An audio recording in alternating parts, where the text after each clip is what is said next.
बीते शनिवार को नई दिल्ली रेलवे स्टेशन पर रात करीब 9:30 बजे भगदड़ मच गई, जिसमें 18 लोगों की मौत हो गई। इनमें 10 महिलाएं और 3 बच्चे भी शामिल हैं। वहीं 25 से ज्यादा लोग घायल हो गए।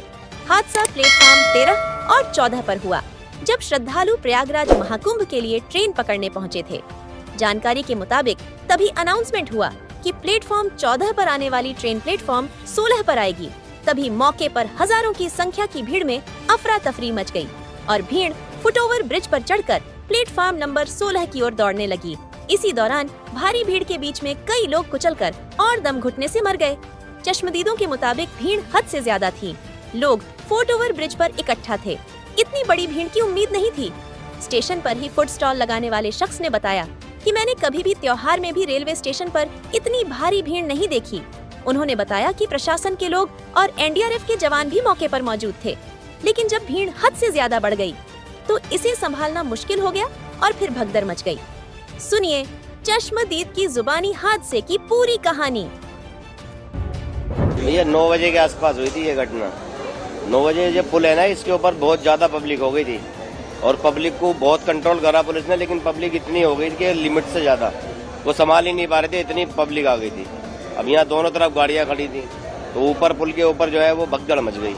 उसकी वजह से जो भी नुकसान हुआ वही हुआ है। प्लेटफार्म तो खाली था, प्लेटफार्म पे भीड़ नहीं थी। प्लेटफार्म में तो सवारियाँ गाड़ियों में बैठी हुई थी। जितनी भी भीड़ थी सब पुल के ऊपर थी और जो भी ड्रामा हुआ सब पुल के ऊपर ही हुआ है। तो क्या प्लेटफॉर्म चेंज करने को लेकर? नहीं, चेंज वेंज कुछ नहीं हुआ था। जो गाड़ियाँ जहाँ से जाती है वहीं से जा रही थी। वो तो जो स्पेशल है एक्स्ट्रा वो चला रखी थी और नंबरों से हर घंटे में गाड़ी जा रही थी। दोपहर से ही गाड़ियाँ चलनी शुरू हो गई थी यहाँ से, लेकिन पब्लिक इतनी आ गई कि इतना अनुमान ही नहीं था कि ऐसा हमने आज तक ऐसी पब्लिक नहीं देखी। 26 साल हमें यहाँ पे हो गए, ऐसा तो आज तक कभी छठ पूजा पे भी नहीं हुआ जैसा रात पब्लिक आई थी। पता नहीं कहाँ से इतनी पब्लिक आई और पूरी रात गाड़ियाँ चलने के बाद भी देखो अभी तक पब्लिक कम नहीं है, इतनी पब्लिक आ गई। पूरी रात स्पेशल गाड़ियाँ चली हैं यहाँ से हर 20 मिनट में, हर 30 मिनट में, लेकिन पब्लिक बेहिसाब हो गई थी यहाँ पे। सब गाड़ियाँ भर के गई है यहाँ से, बहुत पब्लिक गई है यहाँ से। पुलिस यहाँ पे मौजूद थी उस वक्त पहले क्राउड को कंट्रोल करने के लिए? बहुत इतनी फोर्स लगा रखी थी, एनडीआरएफ तक लगी हुई थी, लेकिन पब्लिक जब पुल के ऊपर था ना तो पुल पे तो कंजेस्टेड हो जाता मामला। वहाँ पे नहीं संभाल पाते पुल के ऊपर। अगर ज्यादा वो करेंगे तो वहाँ भगदड़ मच जाएगी फिर। तो इसलिए उसका कंट्रोल धीरे धीरे कर रहे थे वो, लेकिन पब्लिक इतनी होगी कि वो समझ ही नहीं पाए, ना हम लोग समझ पाए। प्लेटफॉर्म में भीड़ नहीं थी बिल्कुल भी, जो भी भीड़ थी वो पुल के ऊपर ही थी। और पैसेंजर भी बहुत वो होते हैं, पुल के ऊपर सीढ़ियों पे बैठ जाते हैं। कितना समझा लो, समझते ही नहीं है पैसेंजर। गलती तो पैसेंजर भी करता है ना, सीढ़ियों पे बैठ जाते हैं वो लोग। उसी वजह से और धक्का मुक्की हो गई, उसी चक्कर में वो सब लफड़ा होगा।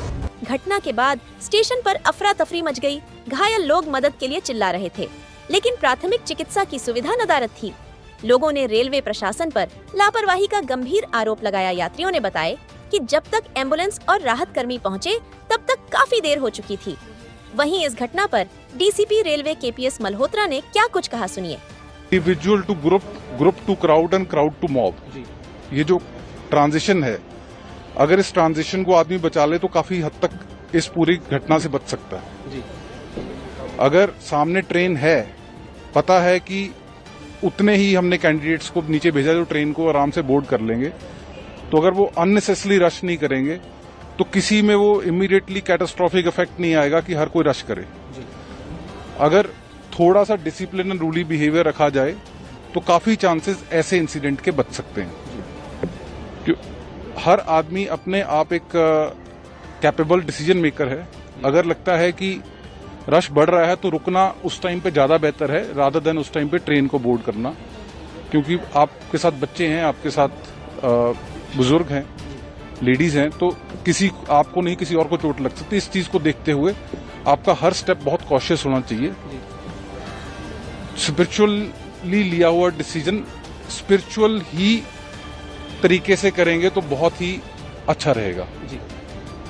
और आखिरी ये कि कुछ पहले आपने हालांकि कारण शेयर किया है कुछ हद तक, लेकिन अगर कुछ अभी उसमें कोई अपडेट हुआ हो कारण को लेकर, अगर हम नहीं, कारण as of now point of investigation नहीं है। As of now main focus is current management and future prevention, तो हम उस पर फोकस कर रहे हैं। As far as reason is concern, वो railway authority will take up on. हादसे के बाद मृतकों के परिवारों को 10 लाख रुपए मुआवजा से का ऐलान किया गया है। बता दें कि नई दिल्ली रेलवे स्टेशन देश के सबसे व्यस्त स्टेशनों में से एक है, जहां हर दिन करीब 5 लाख यात्री आते और जाते हैं। यहां आरपीएफ को न तो भीड़ नियंत्रण करने के लिए तैनात किया जाता है, लेकिन इस बार खुफिया इनपुट और पर्याप्त सुरक्षा इंतजामों की कमी साफ देखी गई। रेलवे अधिकारी भीड़ का सही अनुमान तक नहीं लगा पाए और आरपीएफ ने समय रहते स्थिति पर नियंत्रण भी नहीं कर पाया, जिससे यह बड़ा हादसा हो गया। ऐसे ही अपने क्षेत्र व राज्य का प्रत्येक अपडेट सबसे पहले और बिल्कुल निष्पक्ष देखना चाहते हैं तो वेब इंडिया न्यूज चैनल को जल्द सब्सक्राइब करें।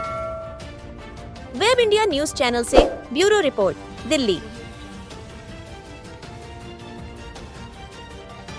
मजबूत निर्माण, सुरक्षित भविष्य, हमारे साथ बनाए सपनों का आशियाना। जी हाँ, अब आपका भी सपना होगा साकार। अब आपके शहर रामनगर में खुल गया है MH कंस्ट्रक्शन एंड इंजीनियर्स। अगर आप MH construction and engineer company के द्वारा अपने मकान का निर्माण करवाते हैं तो आपके कुल लागत में 1 लाख से 2 लाख तक की बचत की गारंटी, जहां आपको सभी प्रकार के मकान का 2D, 3D नक्शा, वास्तुशास्त्र के अनुसार भवन का निर्माण करवाएं। परिवार में समृद्धि, शांति, संतान सुख और व्यापार में उन्नति पाएं तथा सुंदर एवं मजबूत तथा भूकंपरोधी मकान का निर्माण हेतु आज ही संपर्क करें। या फिर नक्शा बनवाना हो, नक्शा पास, सुपरविजन, सर्वे, अनुमानित लागत, ब्यौरा, रेजिडेंशियल तथा कमर्शियल 1 BHK, 2 BHK, 3 BHK, मकान, दुकान, मॉल, मंदिर, मस्जिद का 2D, 3D एलिवेशन नक्शा तथा एस्टिमेशन एंड कास्टिंग निरीक्षण और उचित परामर्श दिया जाता है। आपका प्लॉट साइज आड़ा, तिरछा हो या त्रिकोण आकार का हो और उसमें आपको MH कंस्ट्रक्शन एंड इंजीनियर्स के द्वारा 1-1 इंच जमीन नुकसान ना हो, उसका ध्यान रखकर भवन का निर्माण कराया जाता है। स्क्वायर फीट तथा लमसम रेट पर मकान का ठेका लिया जाता है और मकान का निर्माण इंजीनियर के निरीक्षण में तथा आधुनिक मशीनों व लेटेस्ट तकनीक और कुशल इंजीनियरों व कारीगरों द्वारा किया जाता है। प्रधानमंत्री आवास योजना के लाभार्थी को नक्शा तथा निर्माण में विशेष छूट दिया जाता है। पुराना मकान नवीकरण, भवन सलाह, मेंटेनेंस, जमीन प्लॉटिंग एवं मकान संबंधित interior decoration, plumbing, electrical contractors, कारीगर इत्यादि के लिए रामनगर एवं अन्य जिले के लोग संपर्क करें। MH कंस्ट्रक्शन एंड इंजीनियर्स का पूरा पता है सरयुग सिंह चौक, थाना रोड, रामनगर, जिसके प्रोपराइटर है इंजीनियर मुअज्जम अंसारी, जिनका मोबाइल नंबर है 9708052832 903 14474441।